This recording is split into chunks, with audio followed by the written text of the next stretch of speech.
ఆ తర్వాత ప్రధానమైనటువంటిది ప్రజల ఆకాంక్షల మేరకు తెలంగాణ రాష్ట్రాన్ని ఇచ్చింది సోనియా గాంధీ ఆధ్వర్యాన యూపీఏ ప్రభుత్వ హయాంలో కాంగ్రెస్ పార్టీ అనేటువంటి విషయాన్ని ప్రజలందరూ మీరు తెలుసుకోవాల్సిన అవసరం ఉంది. ఇది కాదు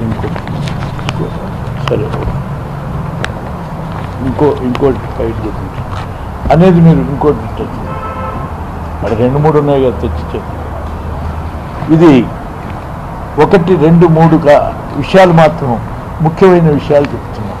ఇది ఎవరు సాధించినారు, దీనికి మాకు కాంగ్రెస్ పార్టీ మూల్యం చెల్లించవలసి వస్తుందని చెప్పి అయినప్పటికీ అందులో నేను కూడా ఉన్నాను. మా పదవులు కోల్పోయినాం. రూపల్లి కూడా పదవులు కోల్పోయినాను, ప్రభుత్వాన్ని కోల్పోయినాం. 10 సంవత్సరాల నుండి నిరంతరం మళ్ళీ పార్టీ నిర్మాణంలో ఉన్నాం.